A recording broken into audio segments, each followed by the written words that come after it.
2017년 6월 18일 하나님께서 우리에게 주시는 말씀은 시편 18편 16절에서 27절입니다. 구약 813쪽 시편 18편 16절에서 27절 말씀을 봉독에 올리겠습니다. 그가 높은 곳에서 손을 펴사 나를 붙잡아 주시며 많은 물에서 나를 건져내셨도다. 나를 강한 원수와 미워하는 자에게서 건지셨으며 그들은 나보다 힘이 세기 때문이로다. 그들이 나의 재앙의 날에 내게 이르렀으나 여호와께서 나의 의지가 되셨도다. 나를 넓은 곳으로 인도하시고 나를 기뻐하심으로 나를 구원하셨도다. 여호와께서 내 의를 따라 상 주시며 내 손의 깨끗함을 따라 내게 갚으셨으니 이는 내가 여호와의 도를 지키고 악하게 내 하나님을 떠나지 아니하였으며 그의 모든 규례가 내 앞에 있고 내게서 그의 율례를 버리지 아니하였음이로다. 또한 나는 그의 앞에 완전하여 나의 죄악에서 스스로 자신을 지켰나니 그러므로 여호와께서 내 의를 따라 갚으시되 그의 목전에서 내 손이 깨끗한 만큼 내게 갚으셨도다.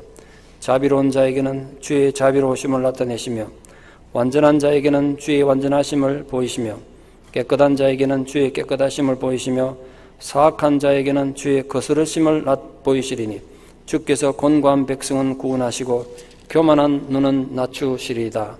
아멘. 몇 년 전 대만에서 간호전문학교 재학 중이었던 19살 딸이 졸업반을 맞아서 실습하러 갔다가 돌아오는 게 아마 오토바이를 타고 왔나 본데 오다가 레미콘과 충돌하는 사고로 현장에서 적사하고 말았습니다. 딸을 무척이나 사랑했던 아버지 장한충 씨는 딸을 너무 그리워하다가 100일쯤 되는 날 사진 보니까 굉장히 크게 하던데 딸 얼굴을 왼쪽 가슴에 커다랗게 이렇게 문신을 새겼습니다. 딸은 어릴 때 아빠 품에 안기는 걸 굉장히 좋아했다고 하는데 이렇게 문신이라도 새기고 있으면 딸이 여기 있는 것 같아서 그렇게 해놓으라고 했습니다. 마음이 참 아팠습니다. 그 문신 새기는 분이 말하기를 사람이 가슴 부분은 문신 새기면 굉장히 아프다고 합니다.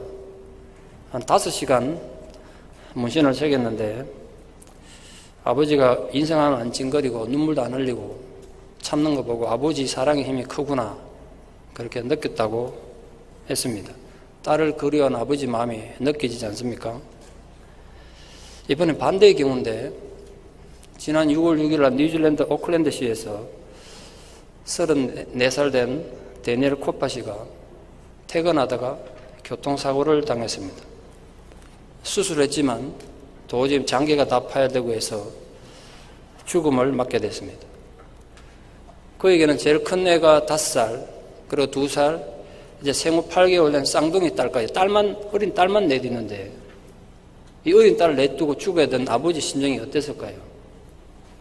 그래서 아버지 죽기 전에 이 자기 가슴에다가 딸들의 발바닥 도장과 이름을 다 새기고 그 저녁에 새기고 그 다음날 숨을 거뒀다고 합니다. 아버지 마음이 막 그런 거 아니겠습니까? 저희 나라에서도 고등학교를 수석 졸업하고 공부도 잘하는 원래는 법대 가서 법관이 되려고 그랬는데 선생님에게 사랑을 받아서 선생이 되겠다고 교육대학 가서 선생이 된 딸이 있었습니다. 선생 발령하러 가면서 아빠 이제 내가 돈을 버니까 아빠에게 맛있는 거 사드릴 테니까 건강하시라고 집을 떠나서 안산에 가서 고등학교 선생이 됐는데 선생 된 지 딱 2달 만에 세월호 사고 나는 바람에 거기 현장에서 아이들 한 10명 구하고 본인은 죽어버렸습니다. 그 딸에 대한 그림이 사무쳐서 이 아버지가 딸을 얼마나 부러지셨는지 통곡하고 했더니 울 때가 녹아버렸습니다. 저는 이번에 뉴스 보면서 사람 많이 울고 통곡하면 울 때가 녹는구나 처음 알았습니다. 이렇게 말을 할 수 없는 지경이 돼서 아버지가 인공관절을 최근에 했다는 얘기를 들었습니다. 여러분 여기는 이념이 필요 없어요. 사람이 죽었거든요. 그것 한번 제대로 피어나지 못한 300명에 가까운 어린 아이들이 죽었는데 앞으로 30년 아니라 죽을 때까지도 가슴에 지워지지 않을 상처를 안고 살 그 부모님들의 아픔을 생각하면서 이런저런 이념으로 제발 좀 하지 말고 거기 아픔에 좀 존중해 주셨으면 좋겠습니다. 최근에 그 아버지 뉴스를 보고 나 같아도 그럴 수 있겠다는 생각을 합니다. 아마 어쩌면 동일한 아픔을 가지신 분들은 공감이 충분히 되리라 생각합니다. 오늘은 한국에는 없는 날입니다만 Father's Day입니다. 그래서 아버지에 대한 사랑을 한번 생각해 봤습니다. 사람마다 살아온 사연이 다르므로 아버지에 대한 추억도 감사도 또는 상처도 각기 다르시겠습니다만 그걸 가슴에 좀 잘 새기는 날이 됐으면 좋겠습니다. 지난주에 제가 캐롤린 쿤스 교수의 책 배신의 벽을 넘어 요약본을 나눠드리고 그거라도 좀 읽어보라고 말씀드렸습니다. 여러분이 읽어보시고 자신들의 상처에 대해서 많이 생각하게 됐다고 하셨습니다. 제가 원래 그것 때문에 나눠드린 거라서 의미가 있었다고 생각합니다. 제가 그 책을 읽으면서 굉장히 좀 충격받고 스스로 굉장히 놀란 사실이 하나 있어서 그걸 여러분에게 나눠주고 제가 그 읽으면서 이건 우리 성도님들이 다 읽어야 될 책이라는 생각했던 이유가 뭐냐면요. 저는 박사과정에서 전문적으로 가정사역에 대해서 내적치유에 대해서 공부를 한 사람입니다. 그거 하기 전에 다양하게 강의도 많이 듣고 공부를 많이 했고 강의도 많이 다녔던 사람입니다. 그런데 제가 새삼 그 책 읽으면서 너무 충격적으로 깨달은 사실 하나가 뭐냐면 상처가 인간을 얼마나 잔인하게 억압하는가 이걸 제가 다시 깨달은 거예요. 대학교에서 배우던 강의 내용하고는 너무 다르더라고요. 현실은. 생각해 보십시오. 캐롤린 쿤스는 예수 그리스도를 구주로 영접해서 본인이 기독교 지도자가 됐고 헌신적인 선교사가 됐습니다. 게다가 지금 대학에서 강의하는 교수가 됐고 이제는 스스로 지킬 수 있는 성인이 됐지 않습니까? 제가 그 부분이 좀 이해가 안 돼서 이제 본인이 성인이란 말이에요. 아버지가 자기 학대하면 자기를 지킬 수 있는 나이가 됐지 않습니까? 그런데도 왜 어린 시절 받았던 학대로 인한 상처는 여전히 그녀의 삶을 이렇게 송두리째 흔들어 놓고 있는가? 여러분, 캐롤린은 특히 기독교 교육과 상담을 전문적으로 공부한 대학 교수입니다. 우리 같은 평범한 신앙인이 아니란 말이에요. 그런데도 그녀가 자신의 상처에서 진정으로 자유하지 못하고 불안과 공포에 떨어했다면 얼마나 많은 성도들이, 얼마나 많은 사람들이 아직도 치유되지 못한 상처의 아픔 속에 두려워하고 고통받고 있겠는가? 그걸 제가 생각한 겁니다. 저는 날마다 이런 걸 목격하면서 합니다. 이해하기 힘든 행동들 하는 사람들 보면 인간적으로 미운 마음이 들거나 화가 나기 전에 다시 생각해 보면 정말 불쌍한 생각이 먼저 들어요. 제가 공부를 하다 보니까 이 사람 과거의 상처가 얼마나 컸길래 이런 식으로 행동하고 이렇게 행동하나 보면 아프면 그 불쌍하고 아픔이 느껴지는 거죠. 어떤 분은 제게 이렇게 메일로 보내주시고 카톡도 보내주셨는데 자기는 이제 나이도 많고 세월이 많이 지나서 부모로부터 받은 상처, 남편으로부터 받은 상처 다 치유되고 잊어진 줄 알았는데 아직도 여전히 자기 내면에 그 상처가 남아있다는 걸 이번에 깨닫게 되고 야, 상처의 뿌리가 이토록 뿌리가 있구나. 이걸 세상 깨닫게 됐다고 여러분이 말씀해 주셨습니다. 여러분, 그게 굉장히 중요한 자기 깨달음이고 자기 발견입니다. 왜냐하면 치유는 그 깨달음에서 시작하기 때문에 그렇습니다. 상식적인 얘기를 다시 말씀드립니다. 세월이 많이 흘렀다고 해서 내가 받았던 상처가 저절로 치유되는 건 절대로 아닙니다. 이게 속으시면 안 돼요. 세월이 많이 지나가서 지금 내가 안 아프니까 치유됐다고 생각하면 착각이라고요. 또 내가 잊고 산다고 해서 그 잊힌 것도 아니고 치유된 건 더더욱 아닙니다. 그 어디 간 게 아니라 내 무의식 속에 깊은 곳에 탁 잠자고 있다가 그 아픔과 눈물로 고통받았던 상처는 어떤 조그만 내관에 탁 터뜨려지면 내가 통제할 수 없는 어떤 상황에서 불쑥 튀어나와서 내가 사랑해야 될 사람들에게 또 다른 상처를 남기고 또 나는 그런 나를 보고 또 다른 절망을 하게 되는 이 아픔이 악순환되는 겁니다. 그런데 복음은 내가 그 상처를 인식하는 데서부터 치유가 시작된다는 사실입니다.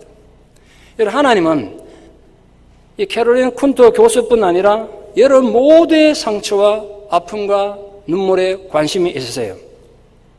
여러분 중에는 부모에게서 받은 상처를 가지고 사는 분들이 상당히 많으시겠죠. 또는 배우자를 잘못 만나서 잊혀지지 않는 끔찍한 상처를 마치 낙인처럼 가슴에 찢겨서 품고 사는 그런 분들도 있을 것입니다. 또 더러는 영적인 지도자를 잘못 만나서 영적인 학대로 인한 깊은 상처로 아파하는 분들도 많을 것입니다. 그것이 어떤 종류든지 간에 한 가지는 제가 분명하게 이 시간 주 예수 그리스도 이름으로 선포하고자 합니다. 하나님은 우리 모두가 치유받기를 원하십니다. 하나님은 우리가 자유하기를 원하십니다. 하나님은 여러분 모두가 행복하게 살기를 원하십니다. 지금 여러분이 지구 어디서 어떤 상황에서 이 말씀을 듣고 있더라도 하나님은 동일하게 역사하실 것입니다. 상처는 인간이 줬지만 치유는 하나님으로부터 시작될 것입니다. 그러므로 그 하나님을 신뢰하고 믿으십시오. 그 하나님을 의지하고 감사하며 찬양하십시오. 우리 오늘 본문을 통해서 상처와 고통의 세월을 보냈지만 궁극적으로 승리한 한 인간의 승리를 다시 볼 것입니다. 다윗은 주변의 많은 사람들에 의해서 고통과 배신의 상처를 입었습니다. 다윗은 그 끔찍한 학대와 고통의 세월 속에서도 어떻게 파괴되지 않고 신앙의 순수성을 지킬 수가 있었을까요? 단지 운이 좋아서 그랬을까요? 다윗에게는 결코 잃어버리지 않은 한 가지 보물이 있었습니다. 바로 그와 함께 주신 목자 되신 하나님, 자신의 힘이 되어주신 하나님, 그분이 계셨습니다. 여러분, 우리 같은 하나님 믿는 사람들 아닙니까? 그러니까 우리에게도 같은 위로와 치유가 부어질 것을 믿습니다.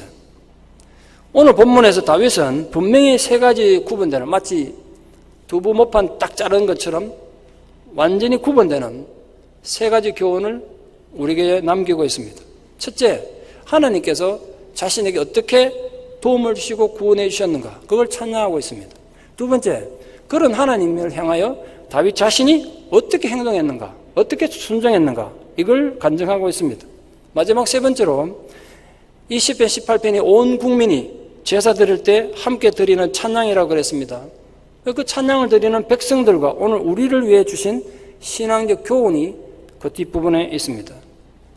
먼저 첫 번째로 다윗에게 주신 하나님 도우심을 좀 정리해 봅시다. 하나님은 다윗을 붙잡아서 많은 물에서 건져내 주셨다고 했습니다. 이런 말이 있지 않습니까? 불난 데는 남는 게 있어도 물 지나가는 자리에는 남는 게 없다. 물이 그만큼 무섭다는 뜻이잖아요. 성경에서 물은 언제나 위험과 환난과 극단적인 경우 죽음을 상징합니다. 다윗은 마치 거센 물결에 빠져서 익사 직전에 위급한 상황에 처한 것처럼 숱한 원수들의 공격에 의해서 위기에 처했는데 하나님께서 오셔서 그를 건져주셨다는 거예요. 악한 물결이 급류처럼 밀어 닥쳐도 하나님은 우리를 건지시는 분이심을 잊지 마십시오.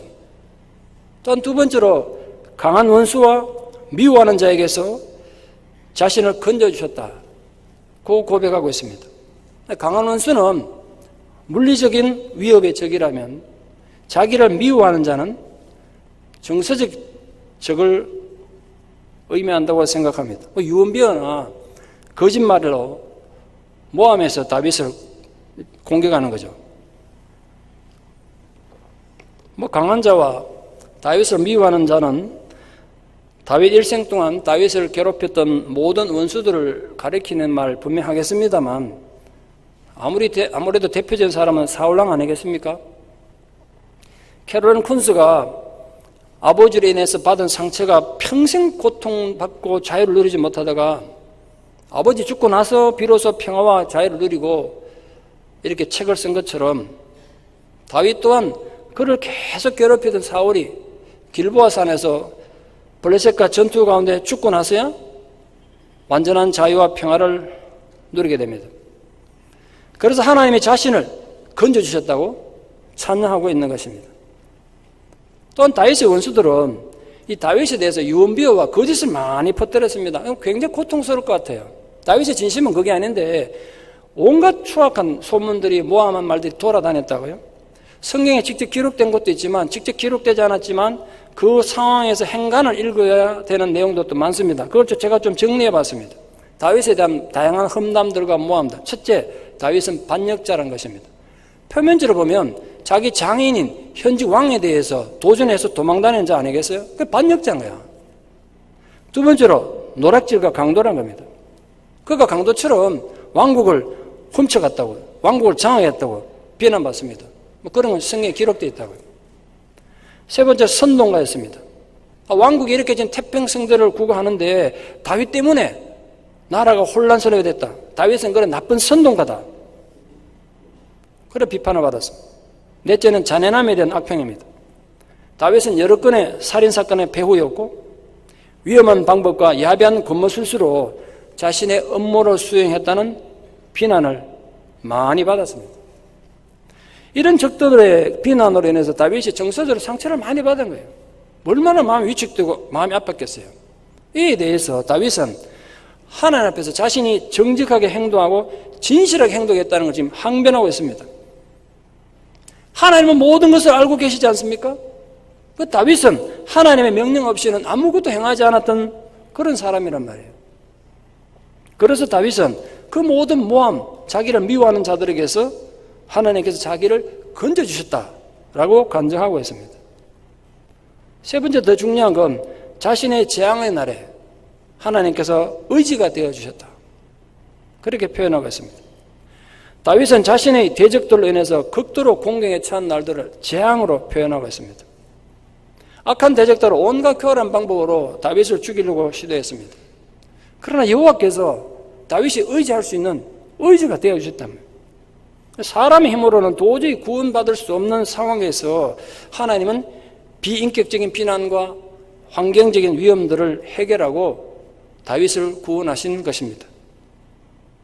지난주에 뉴스 보셨겠습니다만 저도 뉴스 보고 너무 충격받았는데 런던에서 25층짜리 고층 아파트 화재가 난 거 보셨습니다. 정말 끔찍했습니다. 그 큰 아파트가 전체 불길에 쌓인 거 보고 내가 너무 충격받았습니다. 그 뒤에 나오는 뉴스 보고 제가 또 너무 충격받았는데 단돈 7,000불 때문에 한국 돈 700만 아끼려다가 엄청난 재앙을 만났습니다. 그 7,000불만 더 투자했으면 7천만 불이 아니고 그냥 7,000불입니다. 7,000불만 더 투자했으면 아파트 불이 났을 때 불이 붙지 않는 비가연성 소재로 외부 장식을 할 수 있었다고 합니다. 근데 그 7,000불 아끼겠다고 불 붙는 소재로 그냥 장식한 거예요. 그 안에 가난한 사람들, 힘없는 사람들, 이민자들이 사니까 이 회사에서 돈만 생각하고 사람들 생명 생각하지 않고 그냥 값싼 재질로 마감한 겁니다. 돌 7,000불 때문에 어제까지 지금 죽은 사람은 65명인데 시체가 완전히 타버려서 찾지 못한 사람도 있고 지금 얼마나 더 죽을지 100명 이상 죽었을 거라고 그러는데 사람 목숨 가지고 장난칠 일이 아닌데 말이죠. 이건 엄청난 재앙이죠. 여러분 인생 살다 보면 진짜 이런 얼토당토하는 재앙을 만납니다. 여러분 그 아파트 사는 사람들이 우리보다 죄를 많이 지어가지고 그런 비극을 당한 것 같습니까? 그건 아니라고요. 거기 사는 가난한 사람들은 자신들의 의지와는 아무 상관없이 끔찍한 재앙을 만났습니다. 우리 멀리 있는 남의 나라입니다만 그 유족들과 졸지의 삶의 터전을 잃은 그 가난한 이민자들을 위해서 기도해 주시기를 부탁드립니다. 또 지난주에는 한국의 경남 양산에서 15층 아파트 벽에 매달려가지고 외벽 도색 작업하는 인부들이 시끄럽다고 어떤 남자가 옥상에 올라서 줄을 끊어버렸습니다. 14층에 매달려가지고 작업하던 인부가 거기서 떨어져 죽었어요. 겨우 그에게는 이제 생후 27개월 된 애부터 시작해가지고 미성년자 애가 5명이나 있습니다. 애기를 또 되게 많이 낳았더라고요. 집은 굉장히 가난한데. 인간의 극단적인 이기심이 얼마나 잔인해질 수 있는지 보여주는 끔찍한 재앙입니다. 그 집이 가난해가지고 아내 되시는 분도 막노동하고 있다는데 앞으로 그 어린 애 5명 됐고 젊은 엄마, 가난한 엄마 혼자 어떻게 살죠? 정말 걱정이 많이 됩니다. 여러분들 기도 많이 해주시고 할 수 있거든 좀 이래 성경이라도 보내주면 어떨까 이 생각을 제가 많이 해봤습니다. 가슴 답답하죠. 대체로 재앙은 소리 없이 다가옵니다. 나도 모르게 내가 멸망당할 위기에 처합니다. 다윗에게도 그런 재앙이 많았습니다. 그런데 그 재앙에서 하나님이 의지가 되어주셨대요. 그 의지라고 번역한 히브리어는 원래 넘어지지 않도록 지탱해주는 지팡이를 말합니다. 몸이 불편한 사람이 혼자 걷기 힘드니까 지팡이에 자기 몸을 의지하듯이 다윗은 이 자신의 수많은 재앙의 날에 도저히 스스로 설 수 없었는데 하나님이 지팡이 되어주셔서 거기 의지해서 살아남았다는 거예요. 실제로 다윗은 세상의 모든 사람들의 눈에 봐서 완전히 망했다고 생각할 때일 정도로 끔찍한 재앙에 많이 직면했습니다. 그것으로 다윗이란 인간의 인생은 끝난 것처럼 보였습니다. 그러나 다윗은 여호와를 지팡이로 의지하고 살아남고 다시 일어선 것입니다. 그래서 그는 이런 노래를 한 거예요. 내가 사망의 음침한 골짜기로 다닐지라도 해받을 것을 두려워하지 않는 이유는 주께서 나의 지팡이와 막대기가 되시고 나를 안위하시기 때문이다. 그때 지팡이 막대기가 다윗의 의지가 됐다는 거예요. 여러분 삶에도 전혀 의도하지 않은 위기가 닥칠 수도 있고 재앙이 닥칠 수 있습니다. 그러나 하나님께서 여러분이 의지할 지팡이가 되어주시기를 바랍니다. 어떤 처절한 상황에 처하더라도 어떤 억울한 일을 당하더라도 결코 망하지 않고 우리의 의지가 되어주신 하나님을 지팡이 삼아서 다시 일어서는 은혜가 여러분 모두에게 있기를 진심으로 축원합니다. 아울러서 다윗은 하나님께서 자기의 의지가 되어주실 뿐 아니라 자기를 넓은 곳으로 인도해 주셨다 그랬습니다. 일반적으로 좁고 협착한 곳은 고통과 사망을 상징합니다. 다윗이 이렇게 노래했지 않습니까? 내가 사망의 엄청난 골짜기를 다닐지라도 해받을 것을 두려워하지 않는 이유는 이때 사망의 엄청난 골짜기, 그 좁은 길, 그 고난과 재난을 상징합니다. 예컨대 우리가 당하는 극심한 가난, 끔찍한 배신, 지독한 외로움, 감당하기 힘든 슬픔, 이 모든 것들은 우리를 위축하게 만드는 사망의 엄청난 골짜기 아니겠습니까? 다윗도 그런 골짜기에 빠졌었습니다. 그런데 하나님께서 건져서 넓은 길로 인도해 주셨다는 거예요. 그 넓은 곳은 안전과 자유와 구원을 상징합니다. 괴롭히는 원수들과 그 위협과 환경적인 위험에 구애받지 않고 자유로이 거닐 수 있는 그런 곳이 넓은 곳입니다. 고난 뒤에 오는 즐거움이 더 큰 기쁨 아니겠습니까? 이 고난의 시절을 통해서 사람이 망해버리지 않고 도리어 자신의 영성이 깊어지고 확대되는 것, 그게 바로 넓은 곳으로 인도받는 겁니다. 하나님은 그런 영적인 기쁨으로 다윗을 인도하셨고 우리를 인도해 주셨습니다. 여러분 고난당하고 억울한 일 당했을 때 그것 때문에 위축되지 말고 오히려 여러분 영성이 넓어지고 삶의 자세가 넓어지는 하나님께서 여러분도 넓은 길을 인도해 주시기를 축원합니다. 그리고 하나님께서 다윗에게 상을 주시고 다윗의 억울함을 다 갚아주셨대요. 다윗의 의가 드디어 보상을 받은 겁니다. 다윗은 하나님께서 자기를 넓은 곳으로 인도하시고 상 주신 이유를 설명하고 있습니다. 자기에게 의가 있었기 때문이래요. 자기가 의롭기 때문이라는 거예요. 물론 여기서 의란 죄가 없는 그런 거룩한 상태를 말하는 거 아닙니다. 성경적 개념의 의란 하나님 말씀에 전적으로 순종하는 삶을 말합니다. 그런 면에서 우리 모두도 비록 아직 인격에 문제가 있고 부정한 것이 많아도 누구나 의인이 될 수 있는 거예요. 하나님 말씀에 순종할 수 있으니까. 또 내 손의 깨끗함을 따라서 갚으셨다 그랬습니다. 손은 행동을 상징합니다. 다윗의 깨끗한 행위에 대해서 하나님께서 선한 것으로 갚으시고 보답해 주셨다는 거예요. 여러분에게 혹시 이런 간증이 있습니까? 내가 분명히 책망받고 징계를 받아서 망해야 마땅한데 오히려 하나님께서 내 손의 깨끗함으로 인해서 복 주시고 위로해 주신 그런 경험 말이죠. 그런 경험 있습니까? 여러분 생애에 그런 경험이 하나둘 자꾸 많아지기 바랍니다. 그게 쌓여가야 돼요. 그래서 점점 더 의롭고 손이 깨끗해지는 그런 사람들로 변해가기를 바랍니다. 하나님에 대한 이 놀라운 축복, 결론이 이겁니다. 왜 하나님은 다윗을 사랑하셨는가?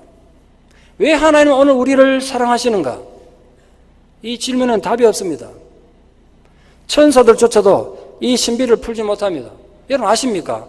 성경에 하나님께서 우리를 사랑한다는 말이 수천 번 기록되어 있습니다. 그런데 이유는 한 번도 없습니다. 왜 우리 사랑하는 이유는 없다고요, 여기. 천사들도 그걸 몰라서 신비라고 그랬다. 이렇게 쓰잘데없는 인간들을 하나님 왜 이렇게 사랑하시는가? 그래서 천사들도 신비롭게 생각했다고 기록되어 있지, 왜 우리를 사랑하는지 이유는 설명이 없어요. 그 사랑에는 어떤 자격이나 조건이 없습니다. 무조건 사랑하시는 거예요. 그 사랑으로 인해서 하나님 우리에게 무한한 인자를 베풀어 주십니다. 우리 의지가 되어 주십니다. 우리 지팡이가 되어 주십니다. 그 하나님 보호와 인도하심이 여러분 모든 평생의 삶에 함께 하시기를 진심으로 축원합니다. 여러분 자식들의 평생에 하나님 그 보호와 인도하심이 함께 하기를 진심으로 축원합니다. 그래서 제가 여러분 도전합니다. 오늘 집에 돌아가실 때 운전하시든 집에 가든 이거 하나를 묵상해 주십시오. 모든 거 다 제쳐놓고 하나님은 나를 사랑하신다. 이걸 갖고 좀 묵상해 보시고 그 의미가 뭔가를 한번 생각해 보십시오. 하나님이 나를 사랑하신다. 그게 어떤 의미인지. 그렇게 하나님께서 다윗을 보호해 주시고 사랑해 주셨는데 그 하나님을 향해서 다윗은 어떤 충성을 다했는가? 다윗은 이렇게 고백하고 있습니다. 자신의 손을 깨끗이 하고 의로운 삶을 살았다. 다윗은 사울의 질투와 업무 때문에 오랜 세월 고통스러운 삶을 살았습니다. 자신에 대한 온갖 비방과 비난이 쏟아졌지만 다윗은 자신의 손으로 보복하지 않았습니다. 앙심을 품고 대적하지 않았습니다. 단지 하나님에 대한 신뢰와 믿음으로 자신에게 부어지는 그 모든 비방과 거짓을 견뎌냈습니다. 그래서 손이 깨끗한 거예요. 그 결과 그를 비방하는 무리들 속에서 의롭게 살았다. 그렇게 주장할 수 있는 겁니다. 또한 다윗은 그 말씀의 가르침과 교훈을 견고하게 지킴으로써 악하게 하나님을 떠난 적이 없대요. 하나님을 악하게 떠난 적이 없대요. 자신의 뜻을 따라 고집스럽게 살지 않았단 말입니다. 이게 신앙인에게 정말 중요한 자세입니다. 자기 고집대로 살면서 이게 하나님 뜻이라고 주장하는 건 그 교만이고 악한 거예요. 그게 크든 작든. 하나님 어찌 그런 자세를 인정하시겠습니까? 신앙은요, 자기 고집을 정당화하는 게 결코 아니에요. 오히려 계속 자꾸 자기 고집을 버리는 게 신앙이지. 자신의 삶을 선택해서 그게 뭐 어떤 종류의 선택이든지 간에 그 선택에 있어서 그 순간에 하나님 말씀도 없고 성령 인도함도 없고 오직 남는 건 자기 고집과 편견에 의해서만 판단한다면 얼마나 악한 일이겠어요. 다윗이 그런 거 안 했다는 거예요. 그러므로 우리도 악하게 하나님 떠난 일 없도록 주의하십시오. 나는 지금 내 정의감에 의해서 내 선택에 가지만 하나님 보기 악하다니까. 그게 악하게 여호와를 떠난다는 건 하나님 제쳐놓고 자기가 지금 선하게 판단 기준이 되는 겁니다. 자기 정의감에 빠져서 악하게 하나님 떠난 일이 얼마나 많습니까, 우리 주변에. 아시다시피 사울이 자기를 죽이려고 혈안이 돼서 추격해오는 상황에서 다윗은 사울을 죽이고 자유를 얻을 수 있는 절호의 기회를 몇 번이나 맞이하고서도 그에게 손대는 걸 거부했습니다. 다윗 입장에서 사울만 죽이면 자유롭고 돌아가잖아요. 그러지 않았습니다. 싫으나 좋으나 사울에게 기름 부은 건, 그 왕으로 세운 건 하나님인데, 만약 내게 기회가 왔고 내게 힘이 있고 내게 능력이 있다고 해서 하나님 기름 부은 받은 자를 내 손으로 처치해버리면 하나님 체면이 뭐가 되냐는 거예요. 정녕 사울이 하나님이 버린 왕이라면 하나님 처치하시겠지. 그리고 자신의 손으로 절대 손대지 않았습니다. 아십니까? 성경에요. 긴 얘기가 있는데 사울과 다윗 얘기가, 다윗이 한마디 말로도 사울에게 비난조차 한 적 없습니다. 말로도 비판조차 안 했다고. 성경에 다윗이 사울을 비판한 기록이 없어요. 사울의 처리를 오직 하나님께만 맡기고 도망만 다녔습니다. 다윗은 자기를 죽이려는 그 원수에게 보복할 수 있는 절호의 기회에서조차도 오늘 본문에 보시죠. 내가 여호와의 도를 지켰다. 그래서 떳떳하게 백성들에게 지금 외칠 수 있는 거예요. 나는 악하게 하나님을 떠난 적이 없다. 우리 마찬가지입니다. 내가 선한 의도로 열심히 세상을 산다고 해서 세상에 나의 순수함을 다 믿어주는 거 아닙니다. 오히려 비난받고 모함당할 수 있습니다. 생각하면 정말 배신감이 들고 괘씸하지 않습니까? 그때 조심하셔야 돼요. 그때 여러분 억울하고 배신감이 들어서 감정적으로 반응하다가는 더 큰 함정에 빠질 수가 있습니다. 내 감정 앞세우다가 하나님을 대적하게 되고 악하게 하나님 떠나게 되는 심각한 상황에 처하게 됩니다. 그러므로 여러분 무엇보다 아무리 억울하더라도 내 양심을 선하게 가지도록 힘쓰십시오. 내가 오히려 마음을 크게 먹고 인간들의 거짓된 판단을 무시하고 하나님만 바라보도록 하십시오. 억울한 데 나가면 막 속상하죠. 속상하시는 걸 이해하는데 그 억울한 상황이 분노를 가지고 한을 품는 시간이 아니라 하나님을 바라보는 기회가 되기를 축원합니다. 하나님만 바라보는 영적인 훈련의 기회로 삼으십시오. 그런 기회 없이 우리가 어떻게 하나님 바라보는 신앙인으로 훈련되겠어요? 부디 하나님께서 우리 중심을 보시고 야 네가 참 억울한데도 잘 참았구나. 억울한 건 억울한 대로, 우리 가슴 아픈 일은 가슴 아픈 대로, 우리 손해본 일은 몇십 배 축복으로 다 갚아주시는 은혜가 있기를 축원합니다. 하나님이 갚아주시기를 축원합니다. 세 번째로 다윗은 하나님의 규례와 율례를 떠나지 않고 완전하게 자신을 지켰대요. 규례와 율례, 히브리어의 의미가 조금 다르고 내용도 다릅니다. 좀 쉽게 생각해서 전부 다 하나님의 말씀이다 이렇게 생각하면 좋겠습니다. 하나님에 대한 사랑이 신앙인이 정직한 삶을 사는 힘의 원천입니다. 다시 말씀드립니다. 인간이 하나님에 대한 사랑이 없으면요 세상을 바로 살 수 없습니다. 다윗의 하나님 사랑하는 마음은 말씀에 대한 사랑으로 표현됐습니다. 그래서 그가 광야의 고난의 시절에서나 전쟁에서 위대한 승리를 얻고 난 뒤에도 하나님 말씀에 대한 감격을 놓친 적이 없대요. 아십니까 여러분? 우리가 성경을 멀리하면 성경이 우리 삶에 영향을 끼치지 않게 돼요. 누구든지 성경에 더 이상 영향을 끼치지 않으면 그 영혼은 더러워지게 돼 있어요. 묻습니다 여러분. 하나님의 말씀이, 성경이 여러분이 지금 현재 영향을 주고 있습니까? 아니면 여러분 심각한 상황에 있습니다. 말씀을 사랑했던 다윗은 자신이 하나님 앞에서 완전했다고 합니다. 다윗이 자기에게 전혀 죄 없다고 큰소리 치는 거 아닙니다. 성경적인 완전함이란 도덕적으로 죄가 없는 상태를 말하는 게 결코 아닙니다. 전적으로 하나님 믿고 의지하는 신앙, 그걸 완전함이라 합니다. 사람들이 하나님 어떻게 생각하든 상관없이, 자신에게 어떤 시련이 닥치고 어떤 환란이 닥쳤든 상관없이 하나님에 대한 신뢰를 잃어버리지 않는 것, 그게 완전함입니다. 다윗은 그랬다는 거예요. 그 결과 삶에 대한 자세가 달라지는 겁니다. 과거에 자꾸 화를 내던 사람이 이제 그 감정의 동요를 극복하고 이겨내게 되는 거죠.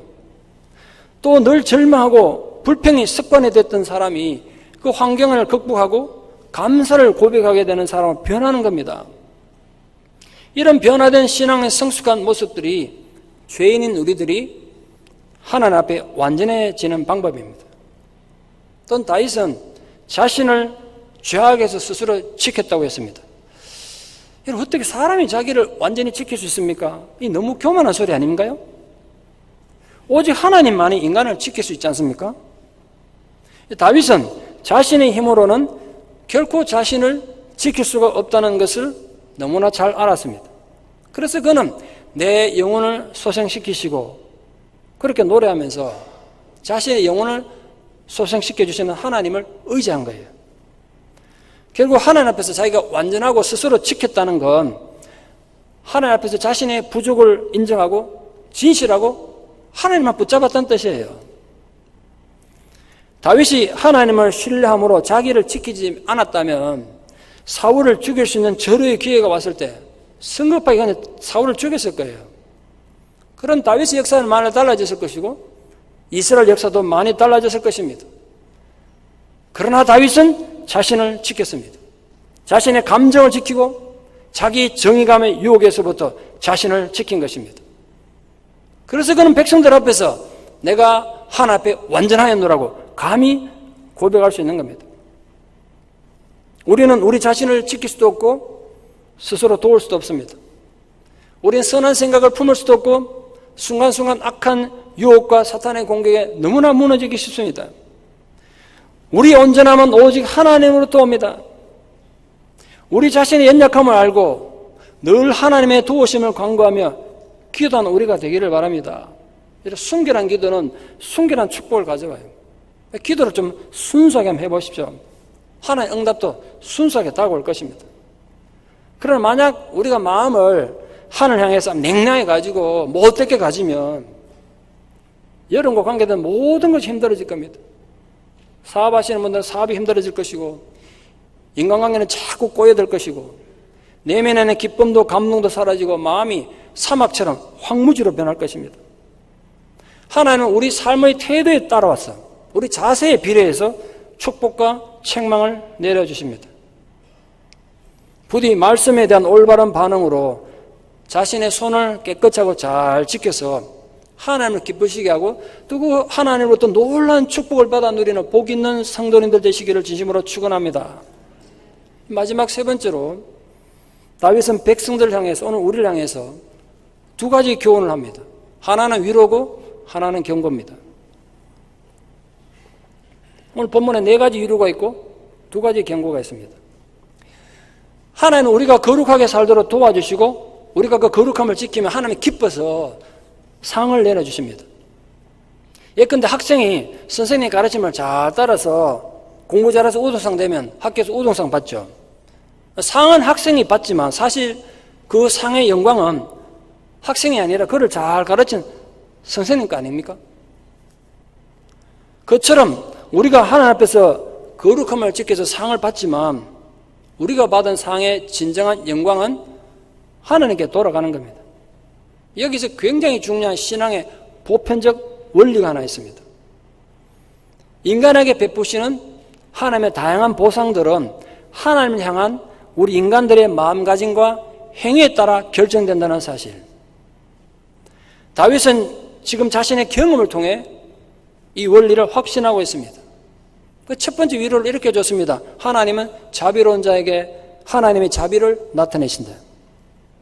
하나님의 약점 많고 죄성을 가진 연약한 인간들이 일생 분투하며 살아야 되는데 서로가 서로에게 자비를 베푸는 걸 가장 귀하게 생각하셨어요.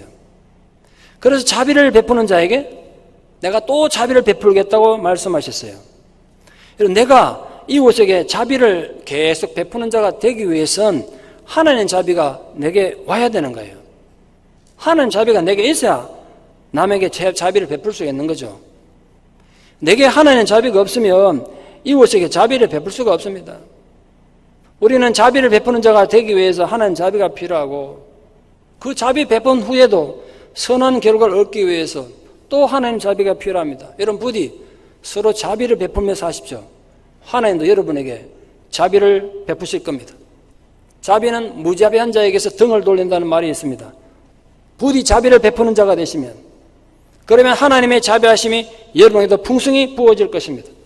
두 번째 위로는 완전한 자에게 주의 완전하심을 나타낸다 그랬습니다. 세상 어느 누가 완전할 수 있습니까? 그런데도 다윗이 완전한 자라고 표현한 이유가 뭘까요? 완전한 자는 도무지 흠도 티도 없는 완벽한 인간을 의미하는 게 아닙니다. 단지 불안한 삶 속에서 불완전한 인생이 하나님 앞에 완전하게 살려고 노력하는 걸 하나님 그걸 완전하고 인정해 주신 거예요. 노아는 당대 완전한 자라고 성경이 기록됐는데 모든 악이 세상을 뒤덮은 상황 속에서도 악하게 살지 않고 선하게 살려고 노력했기 때문에 그 완전한 걸 인정해 주신 거예요. 이런 완전한 자에게 하나님 어떻게 대하신다고요? 주의 완전함을 보이신대요.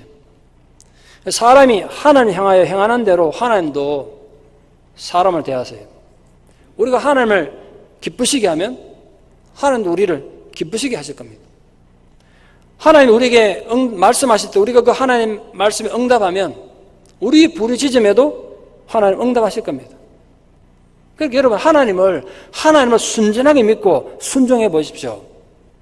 그리고 하나님의 그 완전하심이 우리에게 부어주는 놀라운 축복을 누릴 것입니다. 또한 깨끗한 자에게 주의 깨끗하심을 보인다 그랬습니다. 깨끗한 자라는 건 세속에서 자신을 분리시켜서 순수함을 유지하는 거 아니겠습니까? 하나님은 사람의 성품에 따라 다르게 대하세요. 우리 마음에 돌처럼 굳어진 마음을 가지면 하나님은 그냥 강철처럼 굳어진 마음으로 보여주세요. 그럼 어떤 은혜를 받겠어요, 우리가? 내가 순하면 하나님 순하게 대하신다니까요.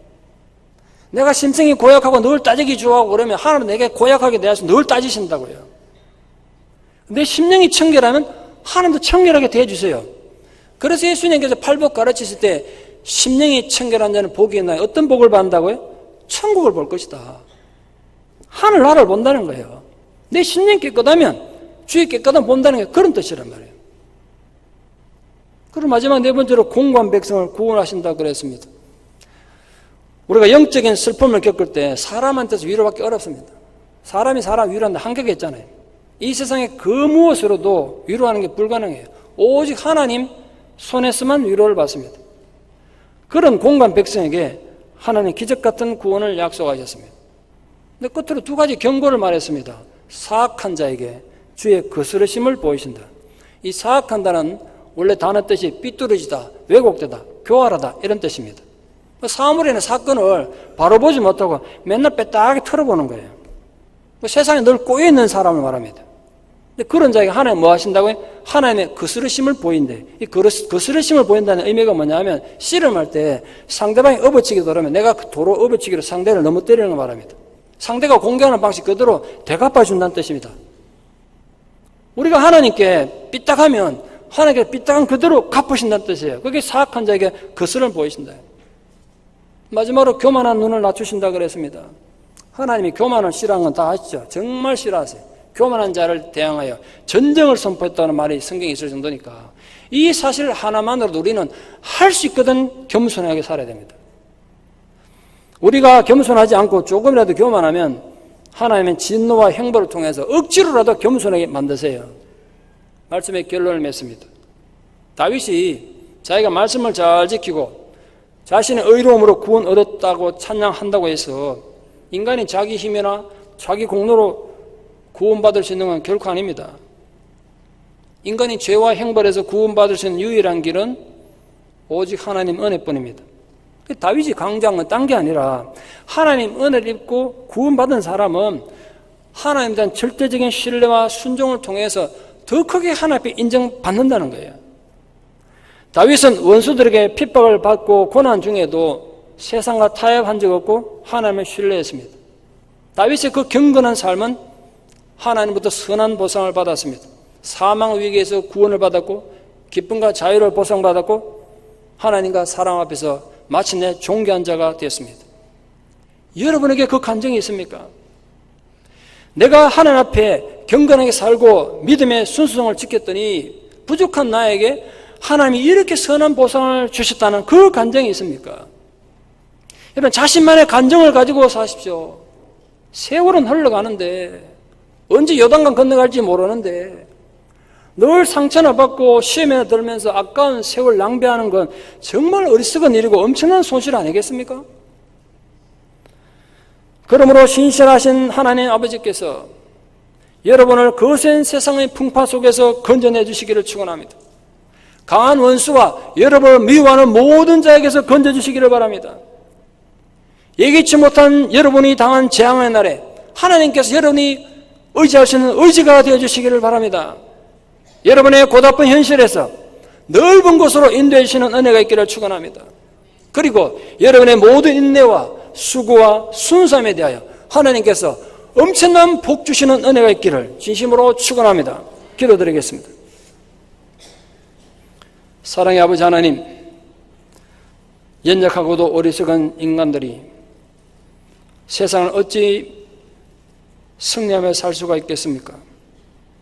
오직 하나님 은혜로 우리가 살아감을 고백합니다. 주여, 우리가 이런저런 위기와 고난을 당할 때 부디 하나님께서 우리를 건져주시고 우리를 넓은 곳으로 인도하시며 하나님이 우리의 의지가 되어 주시옵소서.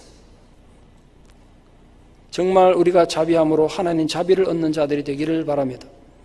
하나님을 순전히 사랑함으로써 하나님의 순전한 사랑을 풍성히 받아 누리는 복 있는 주의 자녀들 되어 우리와 우리 자식들이 하나님으로부터 이 풍성한 축복과 상을 받아 누리는 믿음의 조상들이 되게 도와주시옵소서. 예수님 이름 받들어 기도드리옵나이다. 아멘.